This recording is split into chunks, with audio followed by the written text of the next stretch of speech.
All right, we are rolling. Yes. Okay. Yeah. Just like that. You push one button and we're rolling.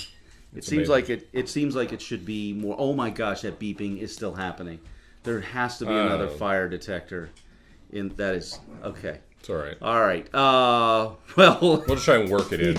let's start, and then we'll laugh about everything that we're trying to manage here today. Yeah. Okay. Well, I'm JW Myers. I'm Karl Brubaker. And holy crap, it's time to welcome everybody to the Movie Brewdio podcast with JW and Karl. Indeed. We are two guys living in Western Maryland who love our small town lives, yet cling to our past days of social and cultural relevance. So in our podcast, we talk about the movies, the podcast, and other resources that enable us to walk through life with a smile on our faces and a little bit of kindness in our hearts. And this is going to be the last podcast in this format, or maybe the second to last. Crap, who knows? Something. I don't even know. Welcome everybody. At some point, things will be different. Yeah. Well, we've got ideas now. Things will be different soon. But there's another reason that I said that. Yeah. Because, and we'll get to this a little more in depth later, but I think that, this will kind of officially be the first podcast we really publish as an actual podcast. Oh, yes. I mean, we have been skirting by these first 11. The first 11 started out as YouTube postings. Right. But I'm working the website out this week and taking everything into my own hands. And hopefully within the week, we will have the podcast up on my actual site. Right. And then we'll notify iTunes and Google Play and every other place that you can that people get their podcasts from, so that you can subscribe to our podcast as one would normally subscribe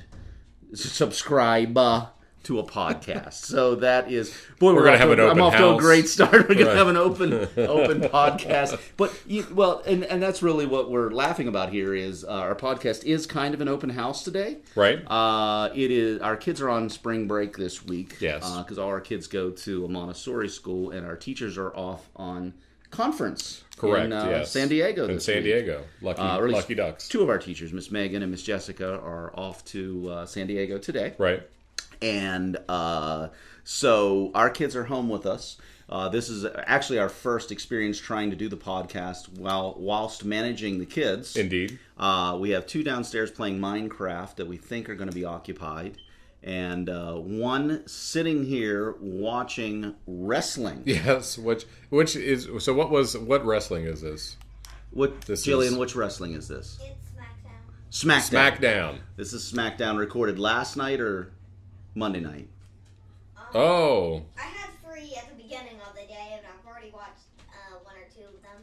Yes, This is the one from last night. my 8-year-old daughter is very into the WWE. Yeah. And has been for I guess about 2 years now. And so this is we watched this, and Jillian. It doesn't seem like the typical type that would be a WWE fan, but right. She is more into it than Ben is, and right. It's really I love that my child has diverse interests. Indeed. Yeah, and it's been a long time, I guess, since I've seen wrestling, because it looks vaguely like the wrestling that I remember, but much different at the same time. Mm-hmm. So it's interesting to me that it's... It's changed? It's all real now. It's all 100% real now. Yeah, back in our day, it was fake. It was just like an act. Right, no, yeah. Now these guys really just beat the heck out of each other. Yeah, and, they're gonna get drawn up on assault charges. Well, yeah. Here we have men and women wrestling in the same match, so I assume. Oh no! Oh no! Oh no! It's going down now. Oh no! Oh no! Oh no! Oh, John Cena! But they've been very careful to have the men fighting the men and the women fighting the men. This is a really interesting little crossover. What is it, Jillian? It's called a mixed tag team match. A mixed tag team match. But so the men and women don't actually ever hit one another, and it's incredible that would be against the rules. It's incredible that John Cena, hit those steel entrance stairs, and they flipped over. Yeah, yes. Well, because he's so massive, like they're made out of wood or something, and like not, they're made out of aluminum foil, not heavy duty, 16 gauge Yeah. steel. Yeah. Well, Yeah. they seem like they're actually really light because pretty much everybody, even if they're not strong, they just Pick 'em up and Yeah, throw 'em. yeah. Yeah. I imagine that's probably true. There's probably a little bit of there may be a little bit of theatricality. A little to this theatricality in it. And yeah, indeed. Oh my goodness! So we're dealing with that. We're dealing with the normal dogs, and then this there's beeping going on in my There's house. a beep. There's a phantom beep. I have changed one set of batteries, Right. removed another set of batteries, Right. and said because I knew we were doing the podcast, and still there's a beep. We'll find it. I think it's like a ghost. Like there's I like think a it ghost of a fire alarm or smoke detector from centuries ago I just is like that- haunting the house. I like that. That's where you went with it. Yeah. There's What a else beep- could it be? It There's a doesn't beep. make sense. I can't find it. It's clearly a ghost. It's clearly a ghost. I think that probably there is an old fire Yeah. alarm that's in a drawer or a Right. cupboard that I don't know where it is. And it just so every slowly- once in a while you hear that deet. That's what that is. I've made every attempt to eliminate that. And I Right. just can't do it. Yeah, we'll work it in. Yeah. Just somehow I think we already have. we'll incorporate it into what we're doing. Carl, it's total honesty. I want Right, our absolutely. podcast to be based on complete honesty. Right. What's that old? I think it's the old Milton Berle Mm-hmm. joke where he says, the number one thing that you have to succeed in show business is integrity.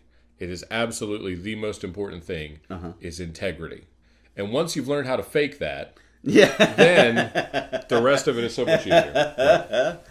I always remember the Steve Martin. And I have that one thing that all comedians must have, and that is, of course, timing. Timing. Yes. That's right. Everything Yes. Steve Martin did. Oh, so Those 4 or funny. 5 albums were just the best. Yeah. Okay, so let's just dive right into it. As if Okay. we have. What made you laugh this week, Carl? Well, we did have performance last night. We had a performance night. Improv performance last night, which was just a blast. It was so much fun. It was adults and kids working together, and it was just so much fun. I think the audience really enjoyed it. We had a large audience. Yeah, we did. filled every seat and had to make the kids sit on the floor and the adults stand in the back where the brownies were, which was Right. kind of okay with them. Yeah, It was a really full house, bigger than expected. Of course, we had 18 performers, so right. That does help. Yeah, it definitely packed the house. But we raised a little bit of money to make a donation to Acting Out for ALS, which Right. is Mark and Jennifer Dean Ashby's organization. Yep. That kind of it was how all this started was they asked me to come over there and teach an improv class. Right.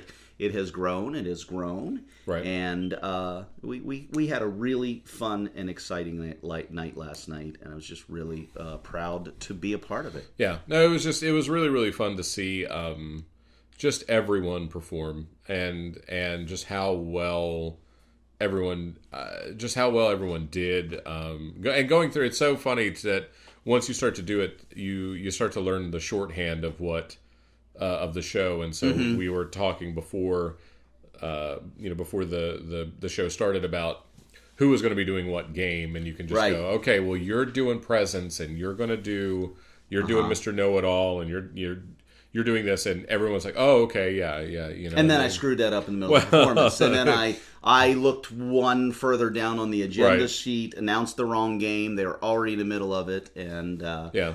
but it is improv. And, it worked out. It was fine. We got them routed. Well, and I thought that my favorite, I don't know, I kept going to some of my friends who had come, and I kept saying, this is my favorite game. This next game is my favorite game. And then we get to the next game, and I would go, oh, this is my favorite game. This is the one that I really like. Because I was like, new choices. That's my favorite game. Yep. And then we got to good, bad, worse advice, and I was like, this is my favorite. This yeah. is definitely my favorite Yeah. game. And then you guys had some zingers in that. That was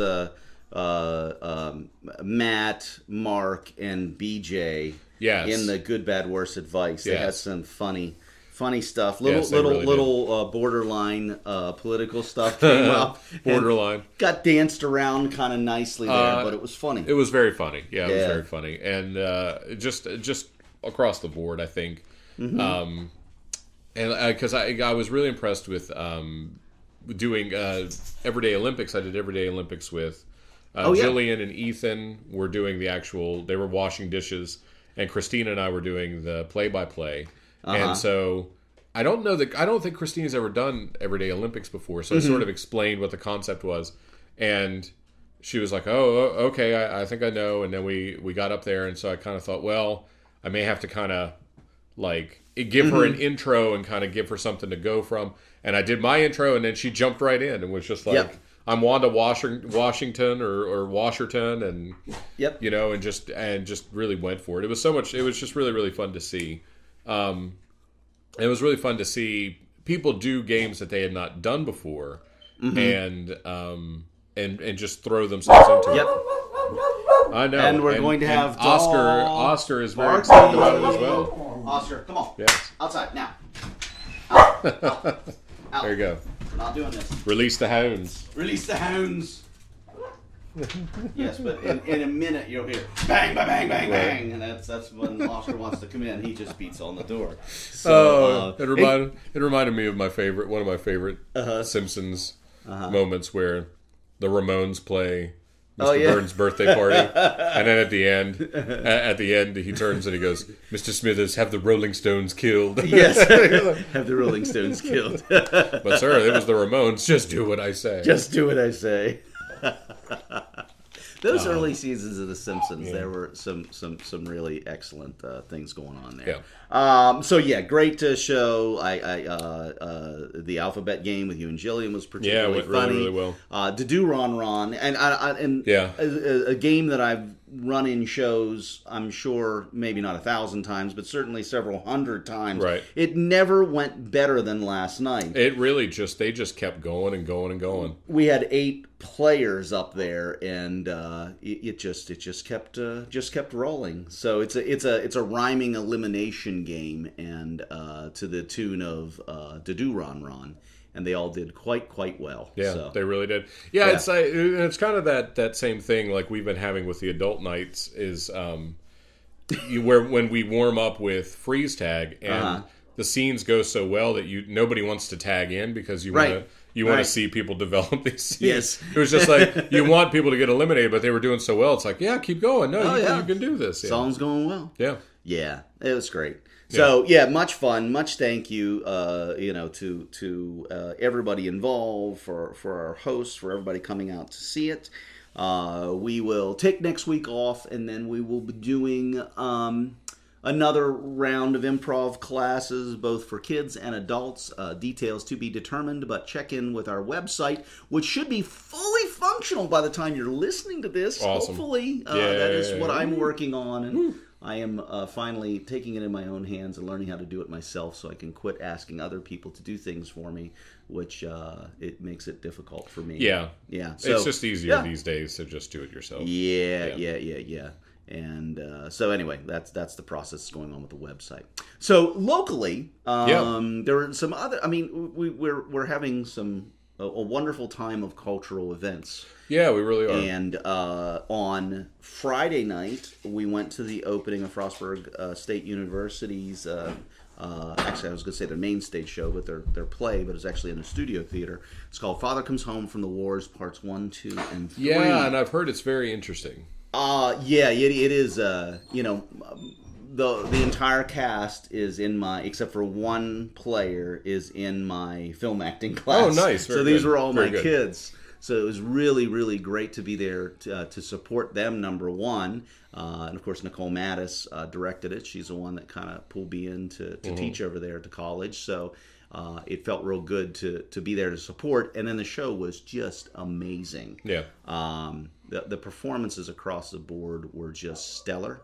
It is a disturbing piece. Really? It is a harsh look at slavery, end of Civil War era slavery, and it's an unsettling piece.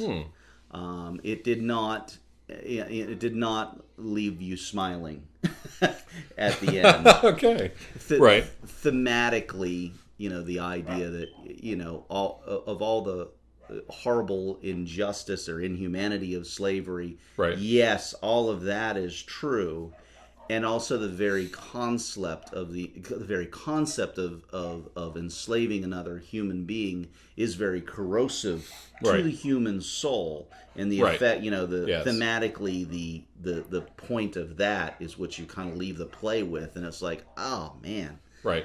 Yeah. Well, yeah, corrosive for the slave and for the master. Like it's corrosive in Yes. society as well. Yeah, Yeah. I think that's an interesting point that a lot of writers have brought up recently.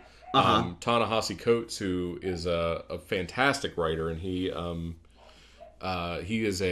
just got a MacArthur Genius Grant Award winner, and he's written extensely about this idea that slavery was not just this injustice to black people, obviously, but to sort of the white Southern culture. Yes. That it was this incredibly warping construct that really well, we're still feeling the effect. deformed that Clearly, culture. we're Yeah. still. It's 170 years later at this Yeah. point, and we are still feeling the effects of that culturally. I mean, that's insane. It really is. It is insane. Yeah, and like how it affected poor white people, Yes. and the effect on poor whites, and the effect that it had on plantation. I mean, just across the board. Yeah, it's really interesting. It reminds me of who is the playwright who writes. He wrote about the black experience in 10-year cycles. I cannot remember his name; it completely escapes me. But it was similar theme. So it would sort of check in. Sure. Every play would be kind of like the next generation 10 years later, looking at the black experience. Yeah. I really should know who that is, and I don't. Yeah, I can't. His name escapes me, but it's very, very good. I'll think of it. Anyway, that's. But I'm not recommended. going to look it up. I But would I'm say not. that We do definitively. not. Maybe we'll change that policy. I don't know. We need a researcher who We do. just, We do. Other podcasts, they'll have somebody on Right. the computer. Tommy, It's not look like that I up. couldn't just open up my computer and do that. But Right. we try to not do that to keep our conversation fresh and present. So, Right. my point about Father Comes Home with the Worst Part 1, 2, and 3. It does play again this weekend Nice, very at good. FSU. So I recommend it to anybody. It's an experience. It's a good show. Very good. That'll make you think. Yes. And then also this past weekend we had Bugsy Malone Jr. Right, yeah. Presented by MCCA, which I teach a class over there, so I'm very familiar with the cast and the players in Very that. good, yeah. It's a fun, lively, cute little musical. They did it at the Palace Theater, Right. which was wonderful to utilize our wonderful local venue here. So that was a good experience. Yeah, that's really cool. It was a quick and short treat. It was less than an hour, and that was on Saturday night. So congratulations to Cody and Michelle and everybody over at MCCA, and certainly our wonderful cast of characters that did that. It's so cool that there is so much going on, and there's so much going on.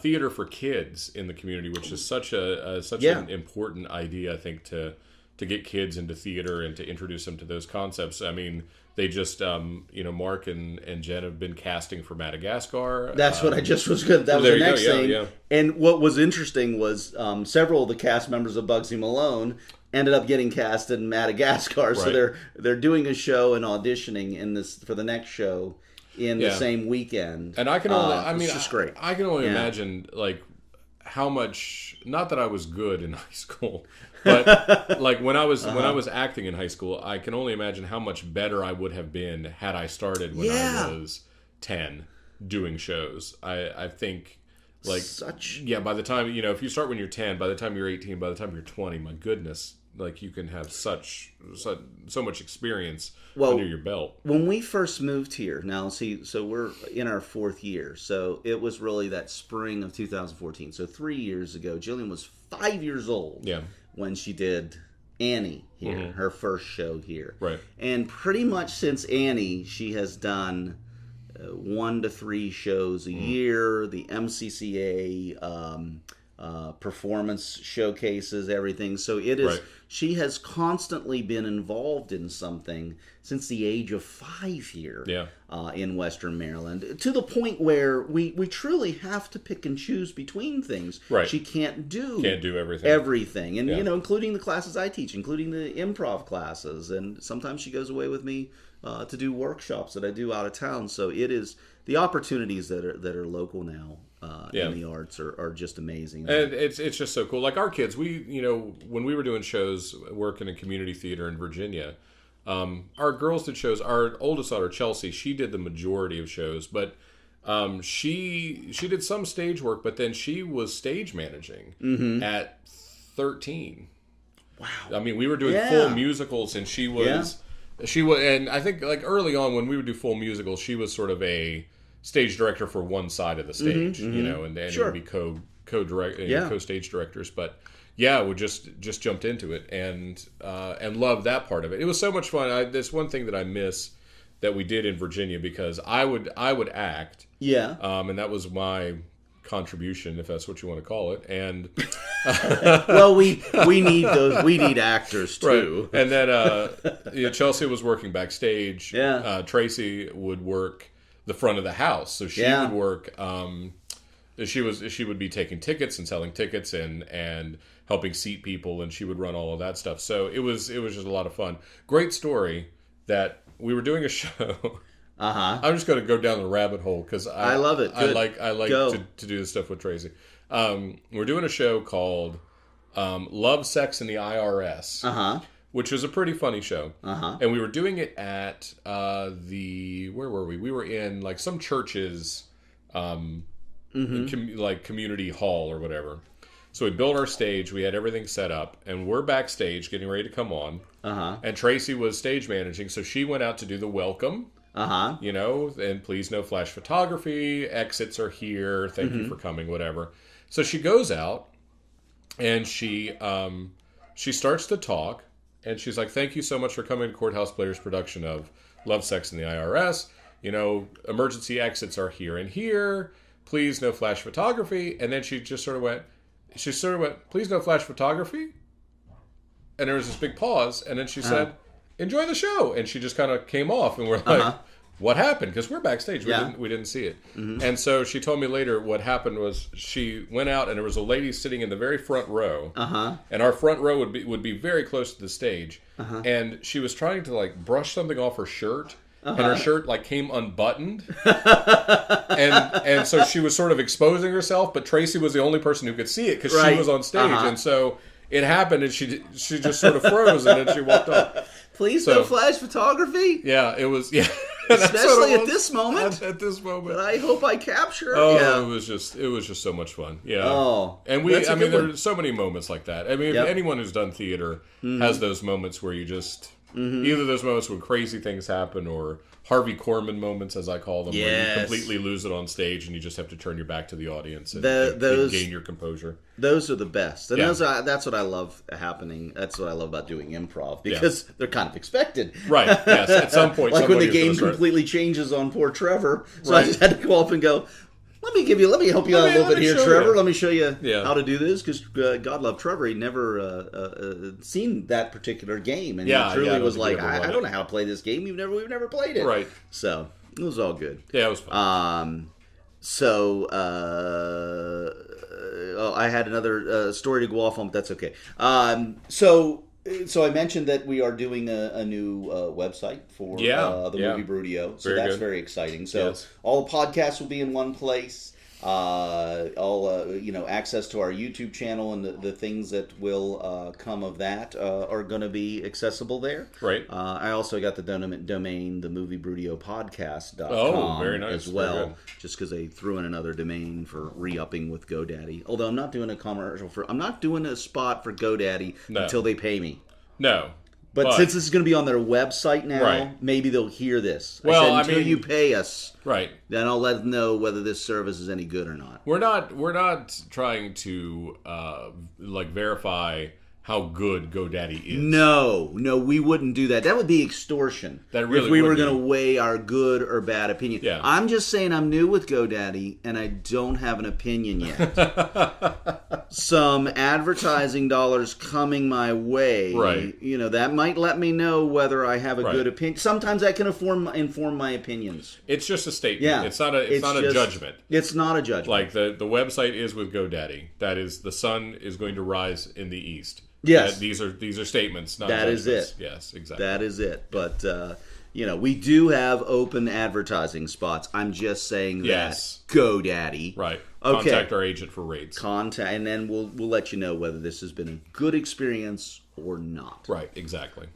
Certainly the paying part of it, they handled that Yeah. seamlessly. Oh, yeah. As soon as I said I was going to pay for something They're new, like, done. they called me back in 3 seconds. They're like, yeah, good. yeah, There you go. what kick, what pick? Yes, good. Congratulations. Here you go. Boom. Yeah. Yeah. That was done very efficiently. Are they set up in the state of Maryland? 'Cause Yes. as I've learned, the number one question that the state government asks when wanting to do anything: did the check clear? Yeah, The exactly. check cleared? Yeah, You're the good. check Go ahead. Do cleared. what Yeah, you you're want. okay. Yeah. So we mentioned that this will be a real podcast. Now, listen, I have. There's someone in the room that I'd like to talk to. Come over here and talk to us just for a second. Yes. This is my daughter, Jillian. Jillian, say hi. Hi.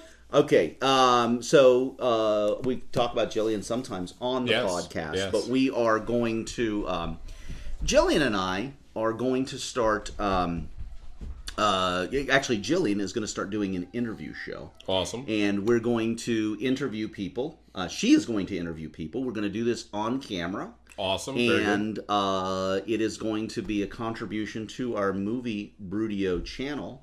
And that's kind of it. So I just told him what the show is about. Why don't you give us your thoughts on it, Jillian? Well, the show is about me interviewing people, and I'm going to ask them like 5 or 10 questions. And, Yeah. Unfortunately, I kind of blew it because I kind of said that Right. before you. So that's kind of Jillian, what would you like to name your show? Have you thought of a name? no, not yet. Oh, okay. Well, Okay. it'll come. You'll figure it out. Yeah, but Jillian and I have been talking about we've been wanting to do a TV show for the movie Brewdio channel for a long time.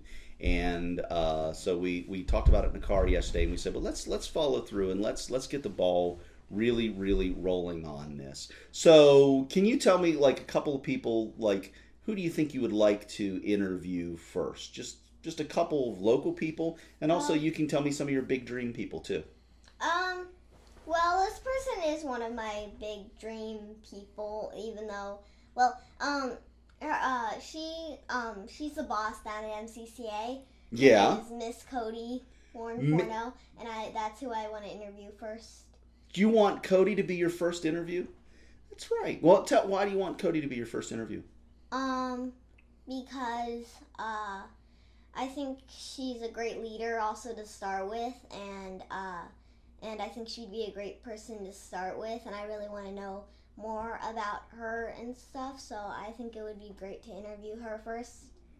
Yeah, she was. Do you remember when you were so little? This was like when we first moved to Frostburg, and we had the first big showcase at MCCA. So that would have been 3 years ago, and you were just a wee little squirt then, 5 years old. And at the showcase, when we were introducing the showcase, do you remember what you did? No. You went up and you said, Oh, "Hello, yeah. everybody. My name is Cody Warren, and welcome to our showcase." This is before she married Pete, and you introduced yourself as Miss Cody. Mm-hmm. It was very cute, and everybody said that, and her parents, and who I know very well, they all said that you reminded them of her whenever she was your size. That's she's like the person that I want to be like when I grow up. Wow. That, I know, that means the world to her. She's going to be so happy when she hears this. Awesome. Anybody else locally that you can think of? That I would you just might like to want say I'm available. My schedule's very open. You got a shrug. I got a shrug of the shoulders. That's as non-committal as you can possibly be. Well, we were. I Okay. also want to to interview somebody not local, but she's one of your great friends, and she's really famous, and I want to know more about her. Her name is Miss Dee Wallace. That's right. Yep. Dee Wallace is a good friend of mine. She has her own podcast as well. She's a mentor of mine as an acting coach. It is a spiritual guru as well. I won't call her a guru. Spiritual teacher, I should say, healing teacher. What's a guru? Guru is kind of a person who knows a lot about a certain subject, right, and you learn from. Yeah. It's actually a kind thing to call someone, but I think the term gets misused sometimes and can be. Some people say it in an unkind way, so that's why I didn't want to say guru. But for me, she is a guru. Right? Yes. You're saying it in the nice way, right? I meant it only in a nice way. Absolutely, yes. She is totally a guru, completely a guru to me. So Dee Wallace. As soon as we figure out Skype and all that kind of thing, I think we can set up you doing an interview with her as well. Mm-hmm. Awesome. Anything else you'd like to say about your show? No, but I have a question. Yeah, what's your question? Where are the cookies from last night at acting class? Cookies from last night at acting class. The cookies from last night at acting class went to work with Mommy today, so that we wouldn't sit around and eat the cookies from class last night at acting like I did half the night. You're evil. Well, Miss Jillian, thank you so much for being on our show today. You're welcome. All right, give me a big 5. All right.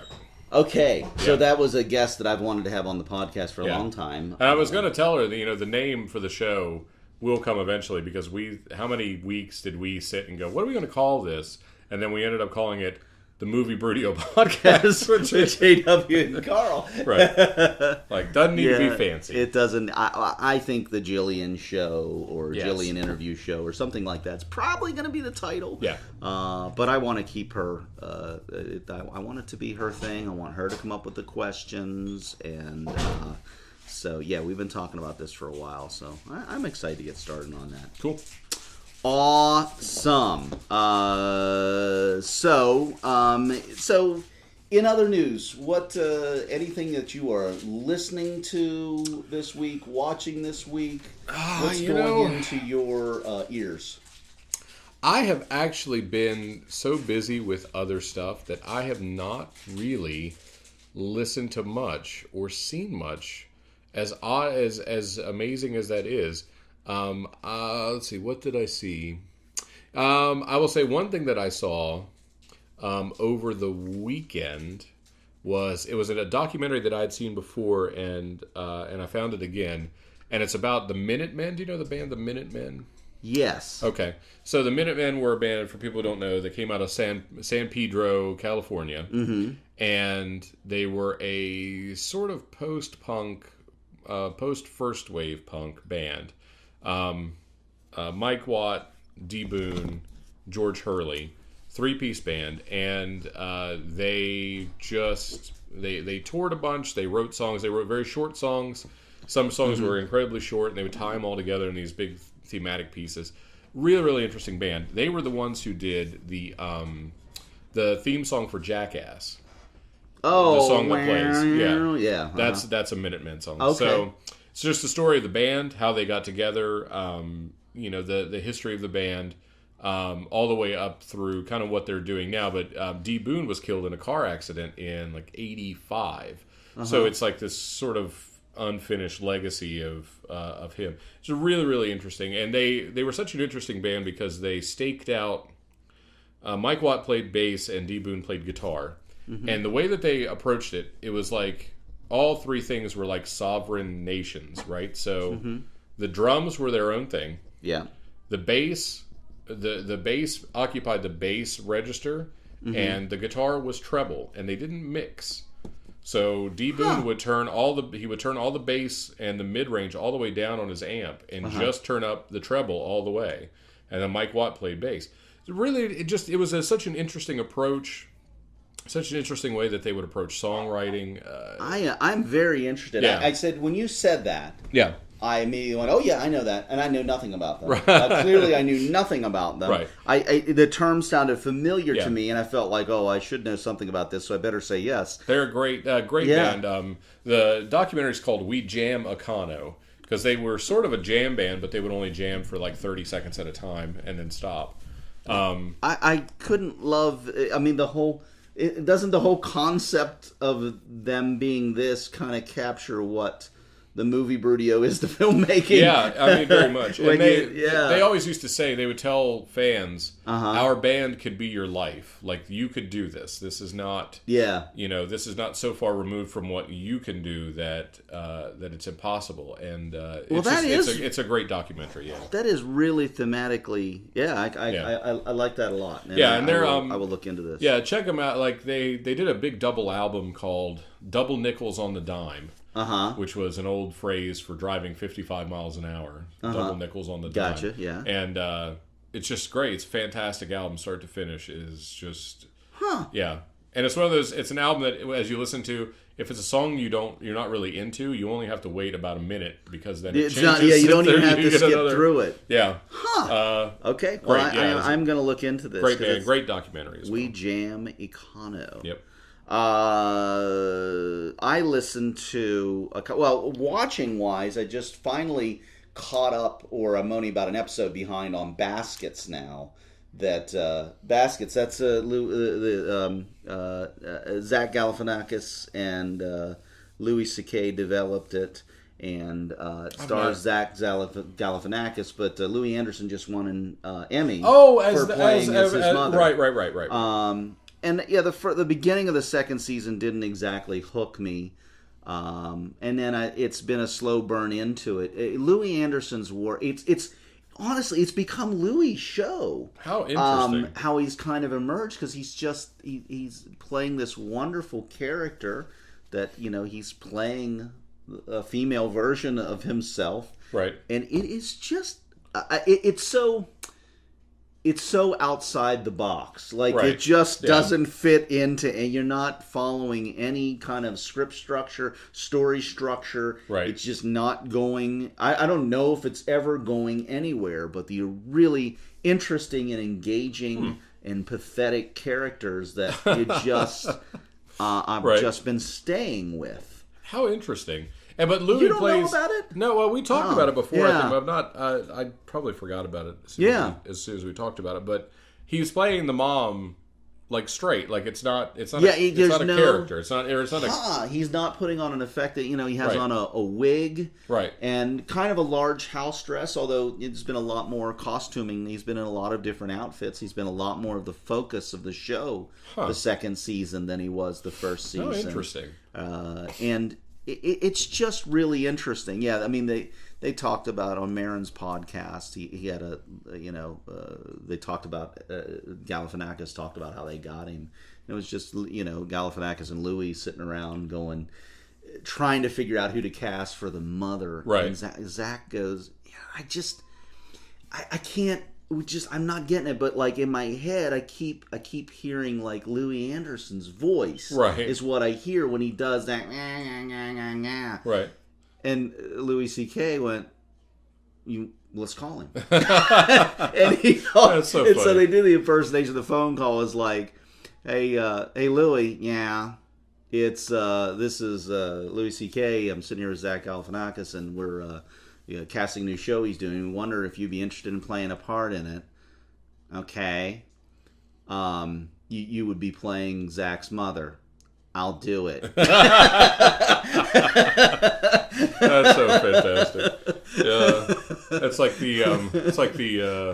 in the Producers. Yeah. When Max and Leo go to visit Roger Debris, the director. Oh yeah. and they're meeting with him, and he was like, and he keeps saying like, I've learned so much from this script. Did you know that the Third Reich meant Germany? Like, I've learned so many things. So they're like, Roger, we want you to direct the show, and he goes, gentlemen, I don't know. This is the sort of thing that could affect my entire career. I must have time to think. I'll do it. Yes. And it's like that quickly. Yes. I'll do it. I'll do it. That's great. Yeah. It reminds me of like Divine in Hairspray, the movie version of Hairspray, where Divine had always played this exaggerated version of sort of drag queen, but played Edna Turnblatt just straight as just inhabited that character so well. Louis plays it straight. Louis just won an Emmy for it. In case you missed that, and deserve it. It's just such a I can't. Like everything in that show, it's just such an out of the box thought, right? That it's interesting, and I battle with whether it's interesting, and I don't know. Watch it, and then a couple podcasts I listened to. Neil deGrasse Tyson was on Joe Rogan, right? And that was a really good mix, and I could have just backed that up and listened to it again. Neil deGrasse Tyson, astrophysicist, is simply the most intelligent person on the planet. Just period. Yeah, super smart guy. He's got that ability.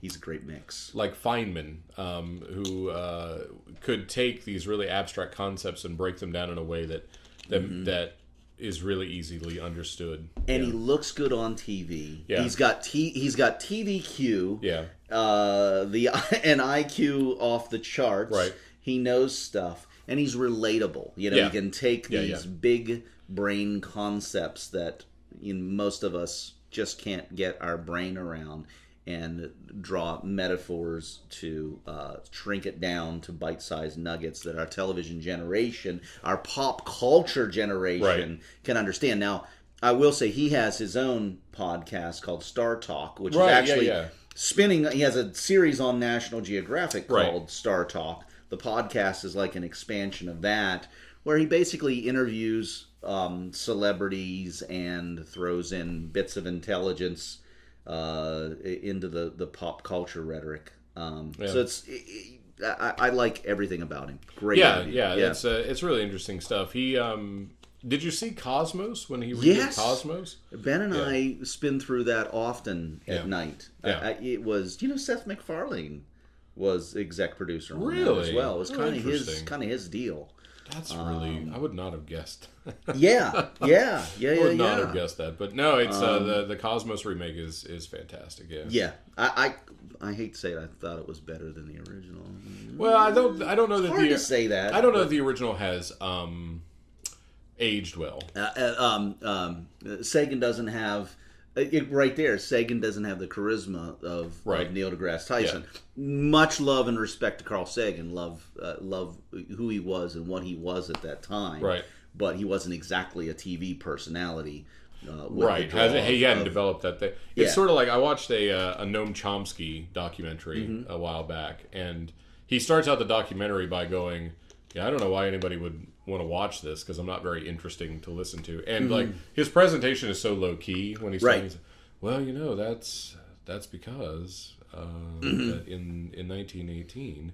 But like the thing is, what he talks about is so interesting that you buy into it. But like if you were to just sit down and go, let me just hear Noam Chomsky talk for 2 hours. Okay, now here's what I guess this podcast is becoming about today, because this is you bring up a really interesting point. And it is, and I talk about this in improv a lot. If you don't care, the audience doesn't care. Yes. Oh my goodness. And this was my biggest. 2 weeks ago, I had that thing where I, got 10 interesting spiritual podcasts that I was going to go listen to, and listen to 10 of them. The only one I kept was the Minimalists, because they were all dull because they had dull hosts. And it's just like it's I working in radio. I would have to do interviews, and do public affairs interviews. So people coming from the community to talk about their fish fry. And I would always say the same thing. Yeah. Just give me as much enthusiasm as you can, because if it sounds like you don't care about your fish fry, no one's going to care about your fish fry. It directly affects you. If you're not excited about it, if you're not enthusiastic about it, if you can't, sell it, then nobody else is going to want to come to your fish fry. Now, all that said, is it truly that, or do some people just have a thing for performing? Well, I think they're like when you talk, like even us doing this podcast, it's us having a conversation, but you're aware how this is going to come across. Sure. Right? So like this is a very conversational tone that I use, but this is not how I would sound if we had a conversation. It's a little augmented. And it's a little augmented, and not because I'm thinking about, okay, in the back of my mind, my inflection and how much energy I'm bringing to it, and am I projecting my voice correctly? Am I, really? I have all that just in the back of my head. I mean, that's a radio thing where you just you get to a point where you think about the longer you go from the fake radio voice. Hey, everybody, thanks for tuning in to the Movie Brewdio podcast. Hey, coming up JW and Karl. With Weenie, it's Weenie in the butt. Yeah. Spitting stacks and stacks of hot wax and tracks. You're right. Yeah. Oh, we got another one. Farting again. So you go from that to like, which is a more conversational, but it's still a professional voice. Yeah. Because if we were just talking, it would be much more like, this is a more conversational tone. Like, hey, yeah, well, I was doing this thing, right? You know what? Maybe we should change the tone of our podcast. I think we need to take it down. Yeah. Let's bring it down a little bit. Neil deGrasse Tyson is very, very interesting. I was really excited when I heard it. Yes. And I jumped up and wonderful. I said, and I really just went, yay. But that's the thing. Yeah. Now, again, it wasn't that the content of the podcasts I listened to were not, and some of them are very successful. Right. But the ones I'm going to respond to and continue to listen to are ones with more engaging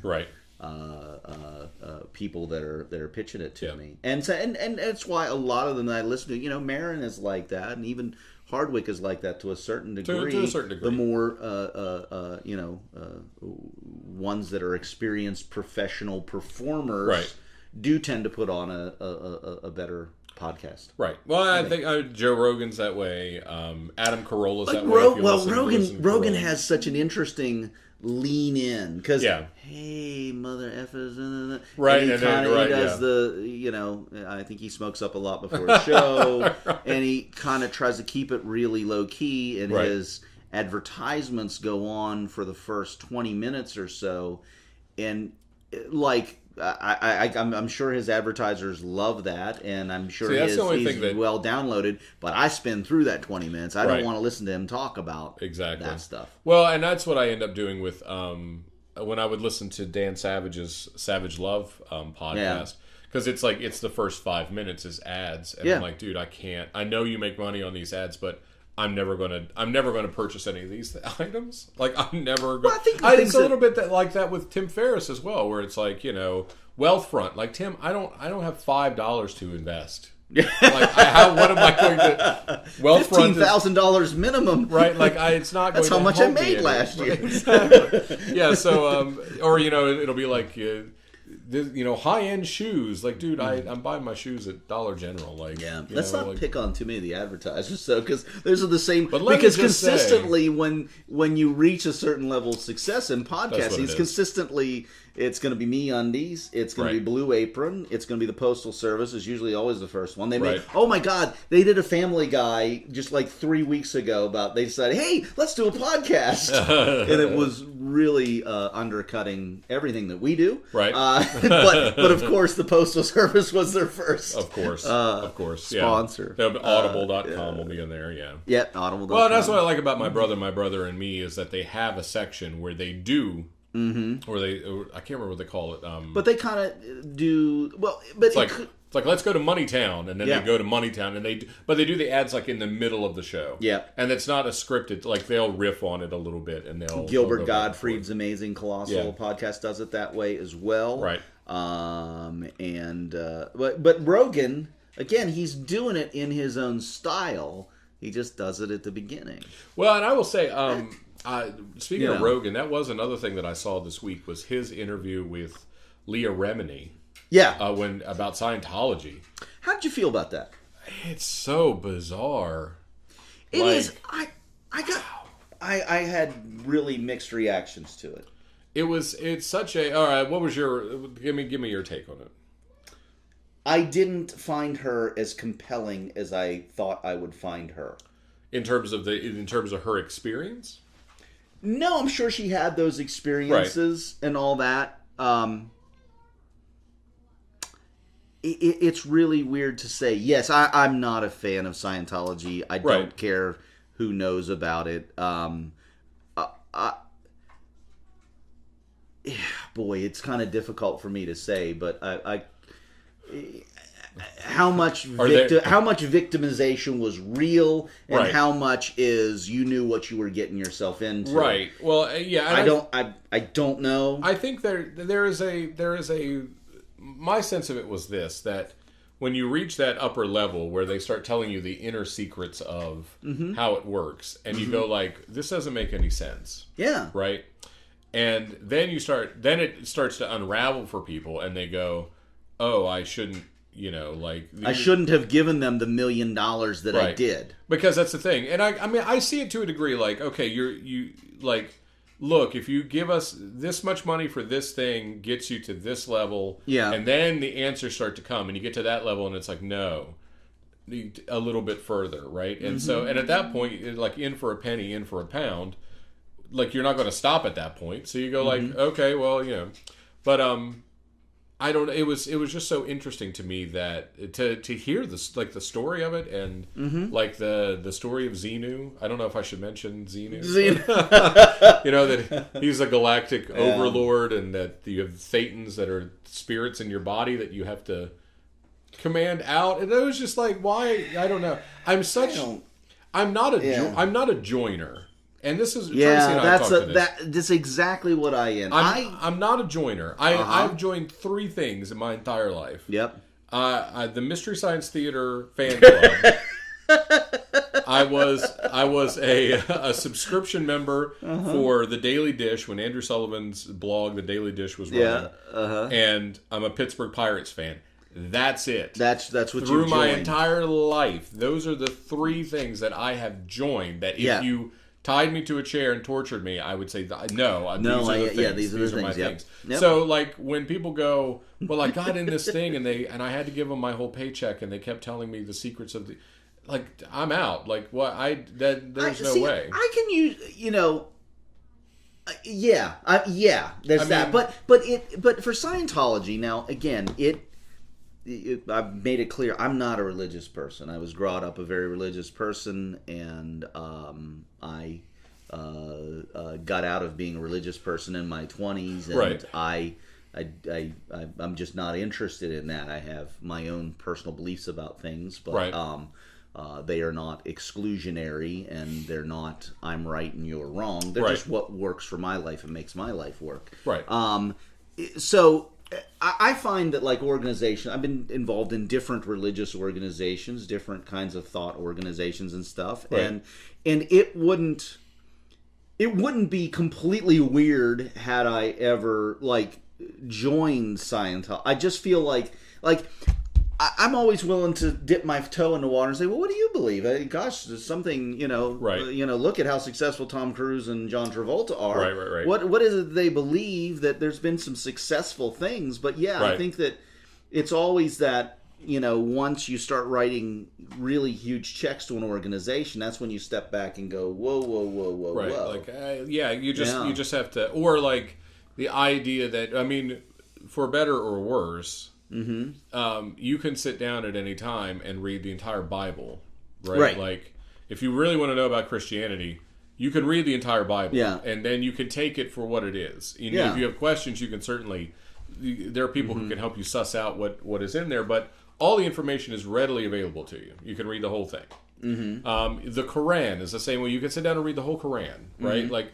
You could argue that you can sit down and read Dianetics, which is the Scientology tome. Right, but Dianetics is to get you in the door, and that's not like, it doesn't get you like Christian. Well, but this argument's not valid, because if the Bible gets you in the door, but you have to tithe to be a part of the church. You have to get involved to be a part of the church. But they don't say, like, when you tithe at a certain level, you become level 1. And to get to level 2, you have to give this much, and you have to do these things. No. Or is that accurate? No. Does it depend on the church you go to? It probably depends on the church that you go to. But I think most denominations would say, like, yes, the Bible does say to tithe, but they say, like, tithe 10% of whatever. But at the same time, it's not built on, Christianity is built on the idea that the works that you do are not what gets you into heaven. It's this personal relationship that you have with Jesus that is salvation. So even if you don't, if you live your life never doing anything good, you can still have this relationship with Jesus that would get you into heaven. So right there, you're setting up a fail thing. You need to be in our club, or you're not going there. Well, you need to be in our club, or you're not going there. And see, that's where you've lost me. I'm like, but what about these guys over here? I don't buy that.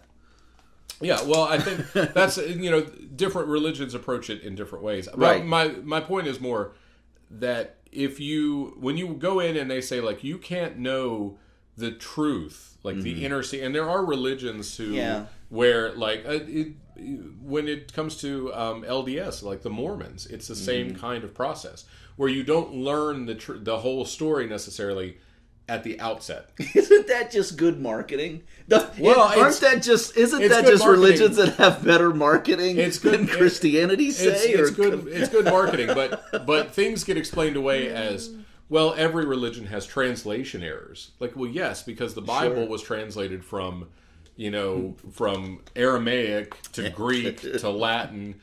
L. Ron wrote them all in English. Right. I mean, Joseph Smith had the angel Moroni come and he looked into a hat and deciphered each letter and one at a time. And how many? The insanity of that stuff is really funny. The Mormons. I don't know. This is not a Mormon This is not a religion bagging podcast. No, it's not. It's not. It was just very interesting. It was very interesting to hear her experience because it made me look and go, I don't know if I could ever do that.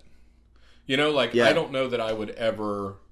I don't know if that would ever be me, or could that ever be me? Well, would I ever get into a situation where I was like, oh, I'm going to join that cult over there? Yeah.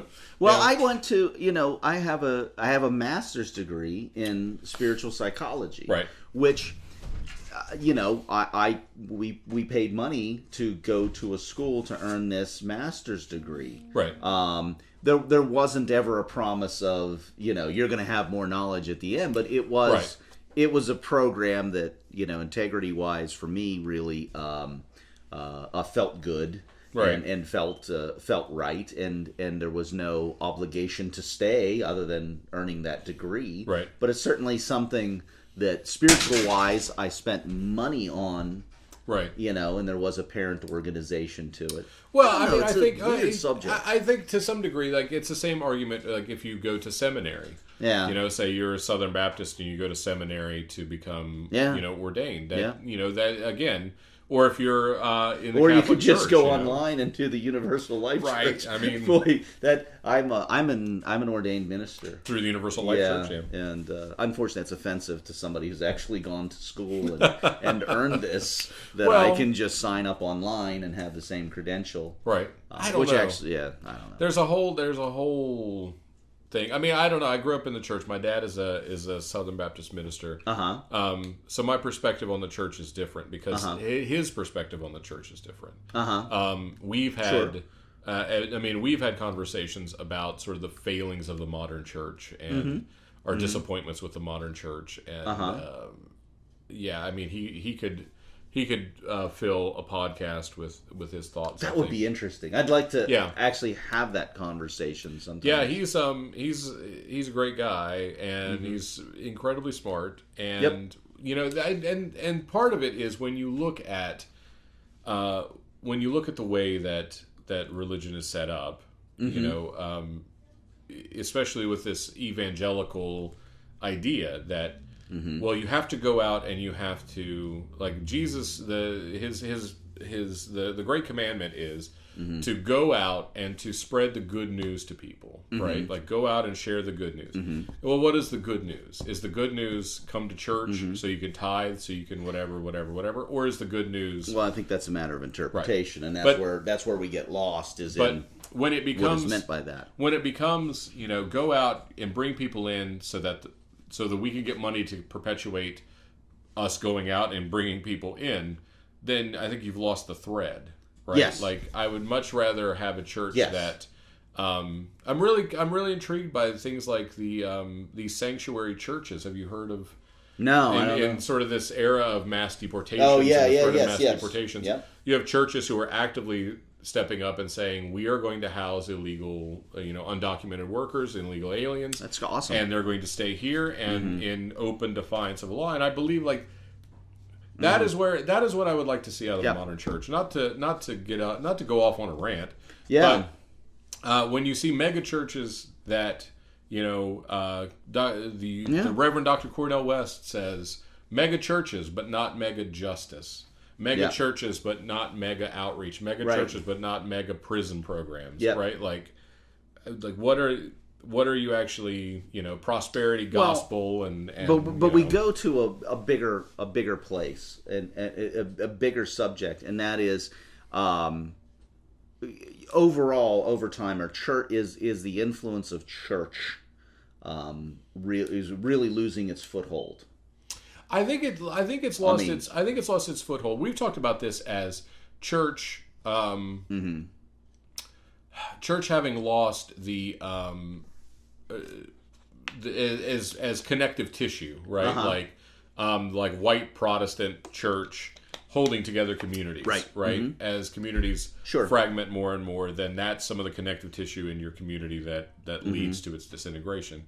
But I think that as the church, I think the church has focused on the wrong things for so long that you can't out-spectacle the secular world.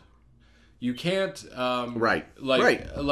you cannot compete. Build as big a church as you want. Put as many screens in it as you want. Put as many bands on stage as you want. But I'd rather see Metallica. Lights lights and pyrotechnics, and put whatever you want on stage. If I want to watch the NFL, I'm going to watch the NFL. You can't out-spectacle. Well said. Well said. What church can give you that the secular world cannot are things like our grace, silence, right? Meditation, and what you said first, community. And community. It can give you these things that, like, if you were to focus, I think, on those things and make that the thrust of what your church does. Yeah. Like, you can go to church and have a space where it's quiet and where you can think. And, like, the modern church experience is basically not that. But that's what the church that I did go to out in California for a long time, the Center for Spiritual Living. Before that, it was Burbank Church of Religious Science. That was the emphasis on creating a community, on silence, meditation, because that's the thinking, stuff, that sort of thing. I can be down with that. Right, and you have a generation who I do think is hungry for integrity, right, and is hungry for these things that they can't get anywhere else. But it's also that integrity in that. We're kind of past the angry white father leading version of God, and a little more, whereas the consequence is hell or whatever that nonsense is, right? And a little more into, maybe we don't have all the answers, but we have some really good people that are kind of that are searching for a deeper spiritual truth. Here's some of the things that we have found that are helpful to us, and if we, if you have something to offer to that community, we would love to have you be a part, to guide you, or perhaps even have you guide us into creating more of this spiritual self that we're all seeking here, and plus just hanging around a bunch of kind of cool, like-minded people. If you're really selling on that ticket as opposed to, well, you better come here, you're going to die and burn in a helly fire oblivion. Right. Which again, if you only make a choice, if you only choose to do something to avoid a punishment, then that's not really a valid choice. Well, the church has to make that change, right? Because church, or I should say the Christian church, it seems, is still trying to put butts in the seats based on that. And I think we've gotten to an age of sophistication where we're like, well, that's not true. Try something else. And I think that there's this growing understanding that it's not you can't simply stake out one intellectual position unless you're willing to be intellectually consistent with that position. Pro-life means more than just being anti-abortion. Exactly. Pro-life means being anti-war. Yeah. right? Like Right. pro-life means like respecting the dignity of human beings and speaking out against things that diminish the dignity of human beings. Right, and that's what's getting clearly divided up and misinterpreted by everyone involved. There's not a push for social justice. There's not a push for prison reform. Right. You know, there's not a push for addressing the homeless situation. There's not a push. There's not a strong anti-war understanding about among people who say, well, I'm pro-life, you know. Carl, you should start a church. I should start a church. I've always wanted to be a cult leader. And, that's right. Mr. Money Mustache. Mr. Money Mustache. Did it. I mean, I like how he openly acknowledged that. He's like, yeah, it's a cult. It's totally what it is. But we could talk. That's an interesting subject to dig into because it's just interesting. Yeah. The Leah Remini thing it made me really kind of sit and listen and go, man, you know, my first reaction was that would never be me, and then my second reaction was, I don't know, would that ever be me? Would that ever? Yeah, it evaluates your own personal psychology about things. Right. And like I said, I've been in and around it a little bit. I know the mentality. I know the personality type that gets involved with it. And I've seen a lot of it firsthand. So it's kind of... it's interesting. My reaction to it is irrelevant. There's a really good documentary, 9-part series she did on AMC or something like that. Oh yeah. And let's see who else has spoken the out HBO, about that. HBO did a documentary called Going Clear. The Paul Haggis was really involved in that. He was a great writer director.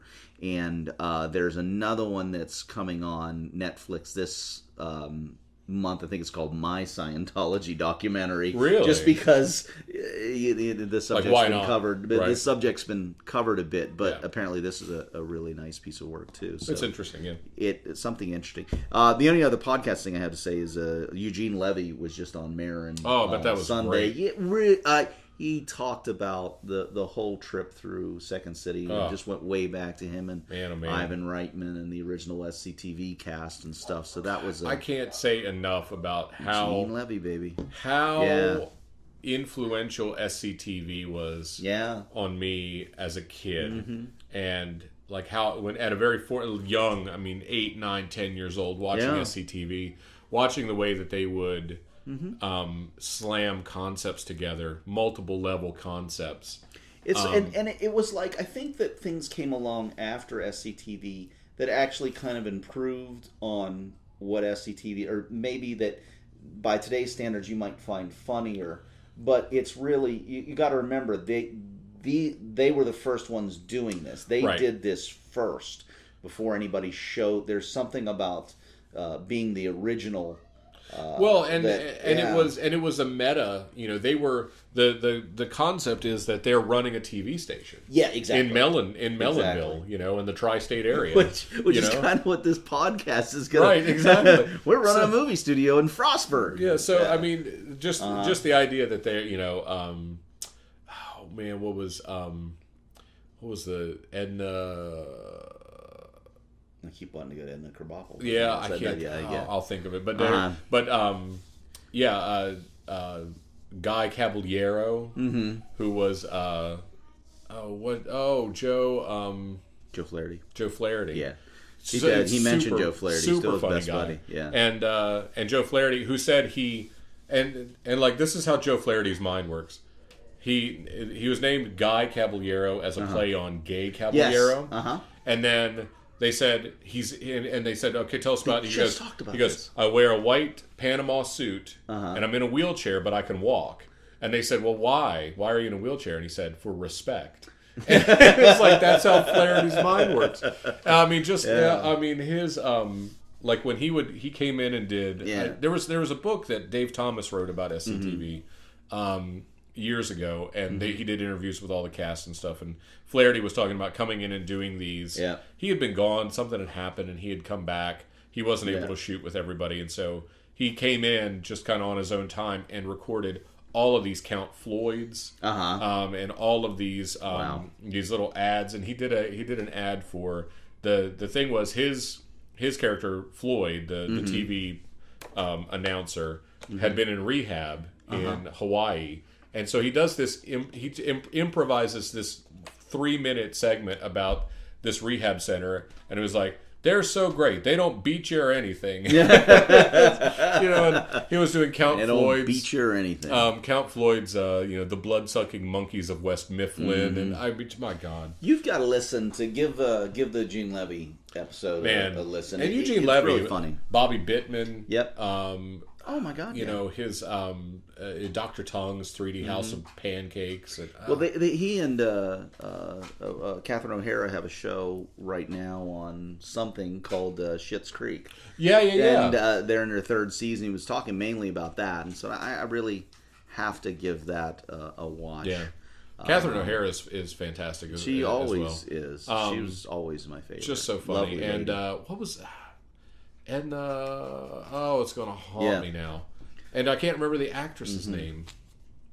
By the way, I didn't just curse. Schitt's Creek is SCHITT apostrophe. It's a family name, Schitt's Creek. Right. Yes. It's so funny. Yeah. Oh my God. Have you watched it? I've not seen it. I haven't. Apparently, it's on Netflix. They're in their 3rd season, Yeah. but I think seasons 1 and 2 are on Netflix. That's probably next on my list here of things that I will talk about watching for the next month. So, did you do anything this week not related to technology? Let me see. What did I do? I actually started cleaning out our basement. That was fun.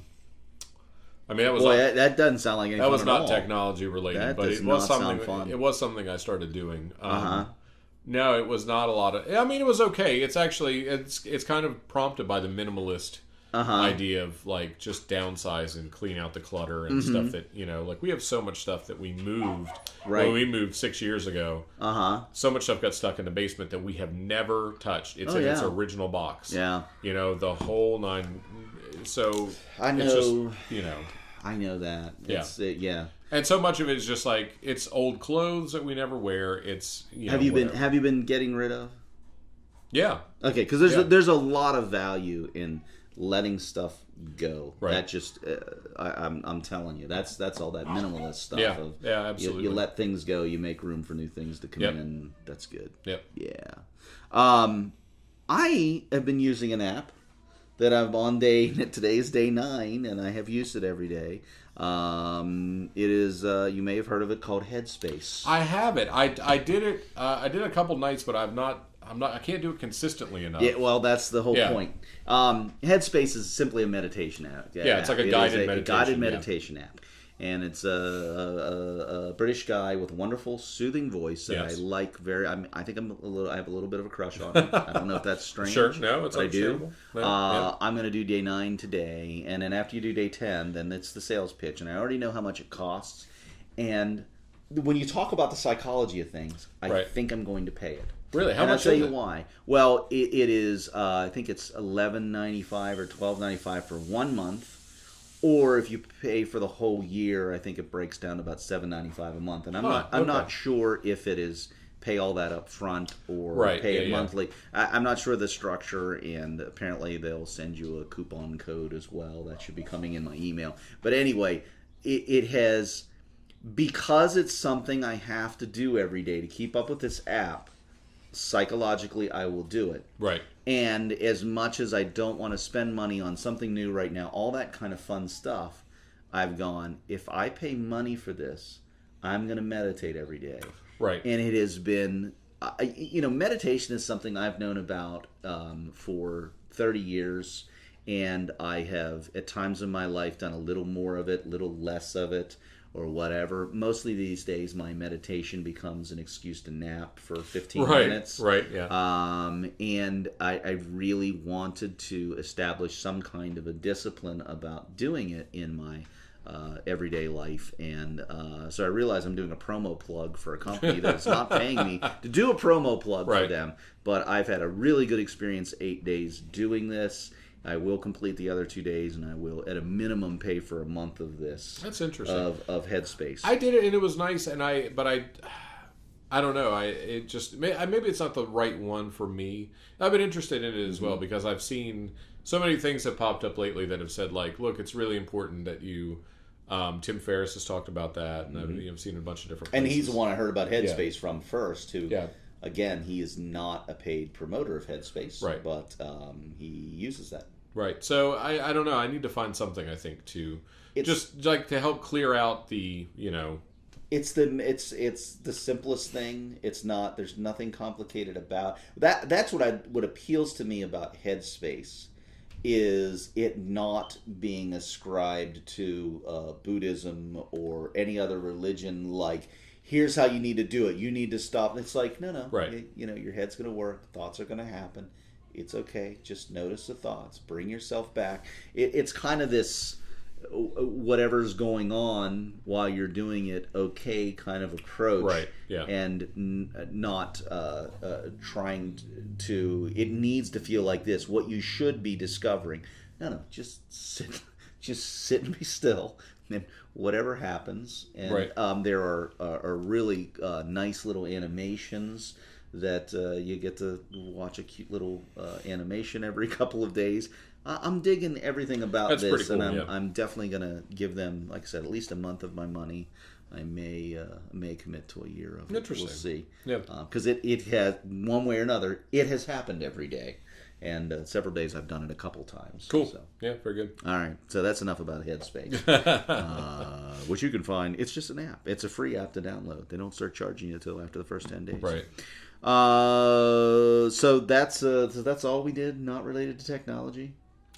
Yeah, Nothing sadly. I'm trying to think. Did I do anything else that was not related to technology? Oh, well, I went to, I had to go to Mom and Dad's, they're selling their house. And so we're going through my grandfather's. Oh, yeah, you mentioned like this. storage buildings and workshops. And, Mom's just, whatever you want, take. It's less stuff they got to pack. So I was going through and looking at tools that Granddad would use in the 50s and the 60s that are still working. And it's so incredible, the quality of that stuff compared to what you get now of sort of the same quality.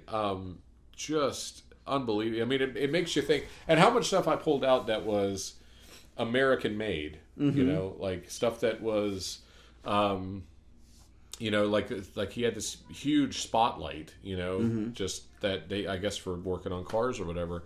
And it weighs probably, spotlight with the cord, and it weighs probably 8 pounds.